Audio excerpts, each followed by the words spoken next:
Minute जी। बहुत है। शुक्रिया दोस्तों। दरअसल हम लोगों को इस समय अपना अपना काम करते हुए होना चाहिए था। मुझे अपना थीसिस लिखना चाहिए था, आप लोगों को अपना अपना जॉब करना चाहिए था, लेकिन आप लोग इतने महत्वपूर्ण समय में यहाँ पर इकट्ठा हैं। इसका ये मतलब है कि आप समझ रहे हैं कि इतिहास के किस महत्वपूर्ण मोड़ पर आप लोग यहाँ पर हैं। और मैं ये कहूँगा कि भारत में इतिहास की जो धारा है, जो एक क्रांति आप कहें कि अभी इसी के लगभग 1 किलोमीटर के दायरे में ये संविधान लिखा गया था। संविधान सभा के सारे सदस्य यहीं आसपास, यहाँ पर वो जो आजकल कस्तूरबा गांधी मार्ग पर हॉस्टल है वहीं रहते थे। बाबा साहब अम्बेडकर से लेकर सारे लोग आसपास रहे और उन्होंने एक संविधान लिखा। मैं बहुत गंभीरता से, बहुत संजीदगी से ये कहना चाहता हूँ कि ये प्रतिक्रांति का दौर है, काउंटर रिवॉल्यूशन का दौर है। रोक सकते हैं तो रोक लीजिए, वरना हम लोग पेशवाई के दौर में वापस जाने की दिशा में बढ़ रहे हैं।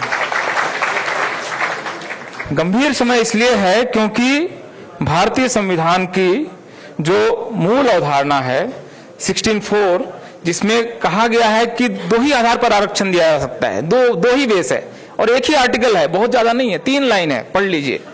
सीधा सीधा मामला, वो उसमें बैकवर्डनेस होनी चाहिए, एडिक्वेट रिप्रेजेंटेशन नहीं होना चाहिए, 2 ही कैटेगरी है। तीसरा कोई आप लोगों को पढ़ना चाहिए, मुझे लगता है 16(4) आर्टिकल 3 लाइन का आर्टिकल है। अब ये बताइए कि सवर्ण जो है सोशली बैकवर्ड है? आप बताइए, सोशली बैकवर्ड है? सामाजिक पिछड़ापन उनमें? मतलब उसका जो भिखारी भी है वो भी आशीर्वाद देता है।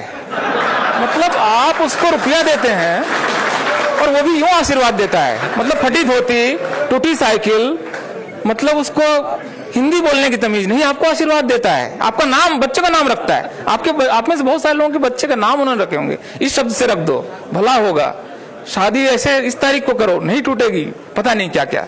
अब सोशली बैकवर्डनेस नहीं है, एडिक्वेट रिप्रेजेंटेशन। इस देश में सवर्ण अपनी आबादी से कम 4 गुना ज्यादा रिप्रेजेंटेड है। किसी ऑफिस में चले जाइए, यहाँ सारे ऑफिसेज हैं, सारे मिनिस्ट्रीज हैं, सारे मिनिस्ट्रीज का डाटा आरटीआई से निकला हुआ है। अपनी आबादी से कम 4 गुना रिप्रेजेंटेड है। दोनों शर्तों को पूरा नहीं करता है। आपने उनको आरक्षण दे दिया, किस आधार पे दे दिया, क्या है, क्या और कितनी हड़बड़ी। 6 तारीख को रात 11 बजे ड्राफ्ट लिखा जा रहा है, 7 बजे सुबह लोकसभा में वो 7 तारीख को वो पेश हो रहा है, 7 तारीख को पास किया जा रहा है, अगले दिन राज्यसभा में आ रहा है, राज्यसभा में पास हो रहा है, 12 तारीख होते होते राष्ट्रपति उसको अनुशंसा दे देते हैं, हो गया, लागू हो गया। मतलब आप कल्पना कीजिए, इतनी क्या बड़ी भाई, आप उसको सेलेक्ट कमेटी में नहीं भेज रहे हैं, आप उस पर बात नहीं करना चाहते हैं। जिस आर्टिकल को लिखने में और जिस संविधान को लिखने में 2 साल से ज्यादा समय लगाया देश के सारे विद्वानों ने, बाबा साहब ने मतलब रात 1-1, 2-2 बजे तक मेहनत की, उसको आपने मिनटों में यूं बदल दिया। आपके कैबिनेट के मंत्री को पता नहीं, 8 तारीख को एक कैबिनेट मंत्री, इसी सरकार के एक मंत्री संसद में जवाब दे रहे हैं एक प्रश्न के जवाब में कि अपर कास्ट के गरीबों को आरक्षण देने का कोई प्रस्ताव पेंडिंग नहीं है हमारे पास। जिस दिन वो पारित हो रहा है, आप कल्पना कीजिए कि सरकार किससे छिपा रही है। तो ये जो प्रतिक्रांति का समय है, लगभग मैं इसकी तुलना करता हूं जो बौद्ध सम्राट, 10वें बौद्ध सम्राट बृहद्रथ को मारकर जो पुष्यमित्र शुंग ने इस देश में फिर से ब्राह्मणवाद की स्थापना की थी, लगभग वैसा समय है। 2015 में आपके तेजस्वी जी, अली अनवर साहब, आपके बिहार में जब वो कहते हैं मोहन भागवत कि हम इस संविधान को की समीक्षा करना चाहते हैं। कोशिश हुई थी पिछले बार भी, वाजपेयी जी के समय में उन्होंने संविधान समीक्षा आयोग बनाया था, उसकी रिपोर्ट आई थी, आप पढ़ के देखिए। मतलब ये संविधान से इनको बैर है, झगड़ा है, संविधान इनके मार्ग का सबसे बड़ा बाधक है। इसलिए मेरे ख्याल से संविधान ने हमें 70 साल में क्या दिया, नहीं दिया, इस पर बात हो सकती है, शायद इसको और शानदार कुछ देना चाहिए था। लेकिन यह संविधान इस देश में मनुवादियों के रास्ते का एक बहुत बड़ा रोड़ा है, जो एंटी कॉन्स्टिट्यूशनलिस्ट हैं उनके रास्ते का बहुत बड़ा रोड़ा है। हमें अपनी पूरी ताकत के साथ, पूरी संजीदगी के साथ इस समय संविधान के पक्ष में खड़ा होना है। इस समय किसी पार्टी के पक्ष में नहीं हूं, किसी विचारधारा का मामला नहीं है। इस समय लेफ्ट राइट छोड़ देते हैं, थोड़े समय के रोक देते हैं कि ये मूल निवासीवादी है, नहीं है, ये लेफ्ट है, ये राइट है, सेंटर है, छोड़ देते हैं। इस समय अगर आपकी आस्था इस देश के संविधान में है और आपको लगता है कि ये संविधान अगर है तो ये देश बचेगा, संविधान के बगैर तो ये देश नहीं था ना। आज से 100 साल पहले अगर ये देश आजाद हुआ होता तो ये नक्शा नहीं था, कुछ और होता, पता नहीं कितने टुकड़े में होता।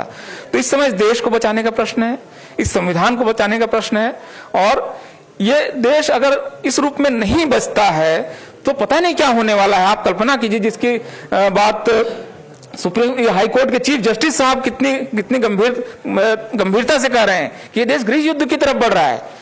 जस्ट इमेजिन द सिनेरियो, मतलब आप कल्पना कीजिए उस दृश्य की जिस समय इस देश का वंचित को ये लगेगा कि इस देश में ये जो संविधान है जिसको तोड़ मोड़ दिया गया है और हमें फेल कर रहा है, कॉन्स्टिट्यूशन हमें हमारे जो महत्वाकांक्षाएं उसको पूरा नहीं कर रहा है। मतलब आप कल्पना कीजिए उस देश की। तो ये जो चीफ जस्टिस साहब हमें अलर्ट कर रहे हैं, उस स्थिति से अगर बचाना है, हम में से कोई नहीं चाहता है कि वो देश उस स्थिति में जाए जहां पर गृह युद्ध हो। तो अगर इसको बचाना है तो देश इस समय गलत लोगों के हाथ में है, संविधान विरोधियों के हाथ में है। संविधान बचाने का प्रश्न है। मैं रोस्टर पे से बात नहीं कर रहा हूं, इस पर बात हो चुकी है। अगर रोस्टर लागू होता है तो इस देश में SC ST OBC पढ़ाने नहीं जाएगा, फिर से गुरुकुल सिस्टम आएगा और एकलव्य का अंगूठा फिर से काटा जाएगा। अगर आपको अपने एकलव्य का अंगूठा बचाना है, और देखिए एक टीचर इस समय आएगा वो अगले 30 साल तक रहेगा, और आप जानते हैं इंपेरिकल डाटा है इसका कि अपर कास्ट का टीचर लोअर कास्ट के टीचर्स स्टूडेंट्स को इंटरव्यू और वाइवा में कम नंबर देता है। इस देश में RTI का डाटा है, आपको चाहिए तो मैं दे देता हूं, वो नहीं देते हैं नंबर पर्याप्त, वो अपमानित करते हैं। मेरे साथ के एक दो शेड्यूल कास्ट के बच्चे क्लास में घुसते थे तो टीचर कहता था 2 बैल आ गए। मतलब आप उसका ह्यूमिलिएशन सोचिए, मतलब वो बच्चा क्या पढ़ेगा, क्या सोचेगा। मतलब इस ह्यूमिलिएशन से हमारे बच्चे अगले 30 साल तक न गुजरे। अभी की नियुक्तियों का मामला है, और ये अगर इस समय भर दिया, जो कि भर देंगे अगले 2 महीने में, तो अगले 30 साल के लिए पूरी यूनिवर्सिटीज फिक्स हो जाएंगी। जिस तरह आज 49 सेंट्रल यूनिवर्सिटीज में शेड्यूल्ड कास्ट का एक वाइस चांसलर नहीं है, OBC का एक वाइस चांसलर नहीं है, ये सारी यूनिवर्सिटीज का क्लासरूम का स्ट्रक्चर बदल देंगे।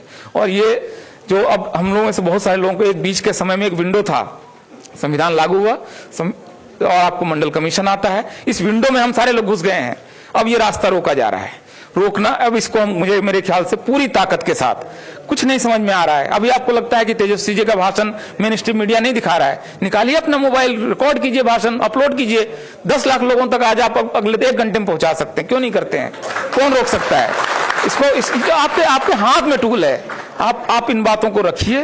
और 31 तारीख को मुझे लगता है कि दिल्ली में बहुत बड़ा प्रदर्शन होने वाला है, मंडी हाउस से लेकर संसद मार्च तक, संसद भवन तक, उसमें शामिल होइए। और सीधा इस समय मेरे ख्याल से बहुत सारे इश्यूज जो अमलेश जी उठा रहे थे कि SP क्या करे, BSP क्या करे, मुझे लगता है इसको छोड़ना चाहिए।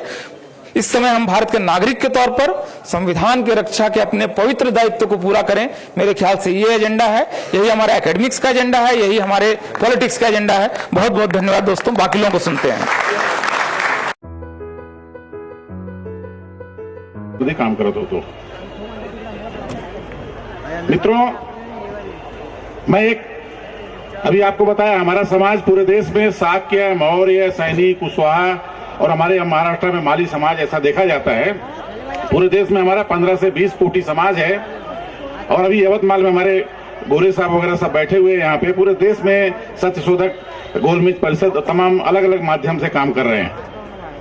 मैं आपको गवाही देता हूँ इस पवित्र भूमि से, चूंकि आज समय बहुत कम है, कि हनुमंत काका मेरे 30 साल के अभियान में, मेरे जीवन में 17 साल से लेकर 24-25 साल तक मैं हिंदू धर्म के आंदोलन में, मैं RSS में था, मैं विश्व हिंदू परिषद में था। मैं हिंदू धर्म के सभी किताबों का अध्ययन करने के बाद में चारों वेद, 18 पुराण, उपनिषद, मनुस्मृति, याज्ञवल्क्य स्मृति, गीता, महाभारत, सारे धर्म के अध्ययन के बाद में मेरे जीवन में मैंने एक टर्नअप लिया। और वो टर्नअप हमने हमारे जीवन में जो एक परिवर्तन किया, विश्व के सारे धर्मों को अध्ययन के बाद में तथागत बुद्ध का ये मार्ग सबसे अच्छा कैसे है, मैं 2 मिनट में इसको डिफाइन करूंगा। और मुझे यहाँ जो काका का जो परिवार था, आज कई साल से जब थे, मुझे महाराष्ट्र के विभिन्न ठिकानों में लेके गए, सोलापुर में, कोल्हापुर में, पुणे में, हर जगह कार्यक्रम हुआ। काका मुझको बोलते थे कि हर जगह उन्होंने, मेरे घर पे कई बार आए, उन्होंने मुझको एक प्रोत्साहित किया कि आप इतने धर्म ग्रंथों के अध्ययन के बाद में आप कुछ बुक्स लिखो, अध्ययन करो। लेकिन मैंने लाइफ में हमको लिखने का मौका नहीं मिला। मित्रों, मैं आपको गवाही देता हूं इस भूमि से कि कोटि कोटि लोग पूरे देश के अंदर 16 राज्य में हमारा वर्क चालू है, हमारा मिशन बा चालू है, हमारी कम से कम 150 संगठनाएं चालू हैं पूरे समाज के अंदर। हमारा अभी जो यादव समाज है, यादव शक्ति के माध्यम से पूरा यादव समाज उत्तर भारत में धर्म क्रांति की तरफ बढ़ रहा है। आप सब यादव शक्ति मैगजीन को आप देखिए। हमारा जो मौर्य साक्या समाज है, महाराष्ट्र में माली समाज है, विभिन्न जगह पूरा कार्यक्रम लगा रहे हैं। ये हमारी ये दीक्षा का एक शुरुआत है, अभी ये खत्म नहीं हुआ है। जब तक ये धम्म पूरा देश ये धम्म में नहीं होगा। मित्रों, बाबा ने कलम के बल पर पूरे देश को, पूरे भारत को बौद्धमय कर दिया है। बाबांनी जीवनामध्ये कुठलाही काम शिल्लक ठेवणार नाही, हा लक्षात ठेवा तुम्ही। बाबा ने कलम के बल पर पूरे भारत को बौद्ध में कर दिया है। चाचा और बापू को समझा ही नहीं, चाचा और बापू को समझा ही नहीं, बाबा ने पूरे भारत को बौद्ध में कर दिया। बाबा ने नोट में दिया, बाबा ने संविधान में दिया, बाबा ने पार्लियामेंट में दिया।